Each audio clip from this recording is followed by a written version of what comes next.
I think everybody's got words that they've been called, and those words become for them like their wound words. And the word that I've often been called that has become for me like a wound was that I was often called too intense.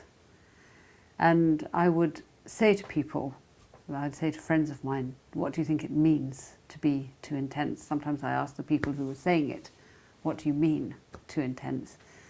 And nobody could ever quite explain it, but I had the feeling that there was something wrong with being too intense. And recently I got involved with a group of people in the town that I live, and one of them is an actor and a mask maker, and he put on a play with a whole group of people in the town, including professional actors and amateur actors and people with special needs. And it was a production of Ibsen's Peer Gynt. And I went along to see this play, and there's a very special scene in it where Peer Gynt is collected by a man who is called the button moulder. And he's being collected to be melted down for buttons. And when Peer Gynt meets the button moulder and realizes that his fate is to be collected on a shovel and melted down for buttons, he says with great affront, you know, I've actually lived a life where I've sometimes been very, very bad, and I've sometimes been very good. And to be melted down for buttons is rather strange. I expected either heaven or hell. And, you know, I don't really understand why I deserve this awful, awful fate.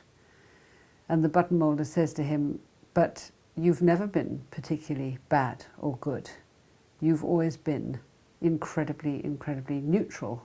You always did very mediocre things. It actually wouldn't have mattered if you had lived on the earth or not. You've been so neutral, you've fitted in so perfectly with everything else that you might as well not have existed. And that's why you're going to be melted down for buttons, because you were supposed to be a shining button on the waistcoat of life, and you haven't lived your life.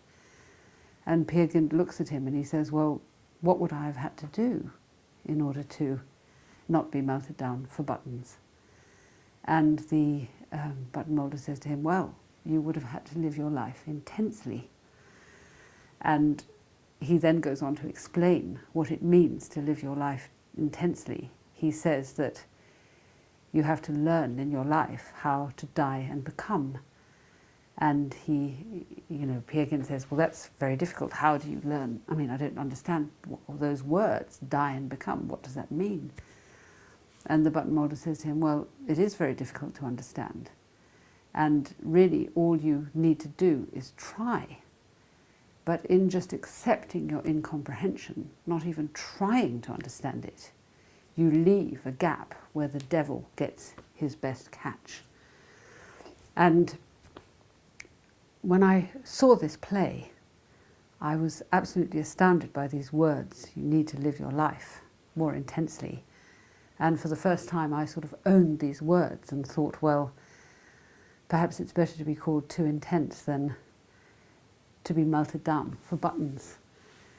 And this exhibition that I have made here is my celebration of those moments of intensity. There are hundreds and hundreds and hundreds of moments where a person tries to understand themselves and what is asked of them in their life. They can be small, they can be huge, they can matter in world history, they can just matter for the person on an individual level. But every single one of them is important, and it's this that I wish to celebrate in this exhibition.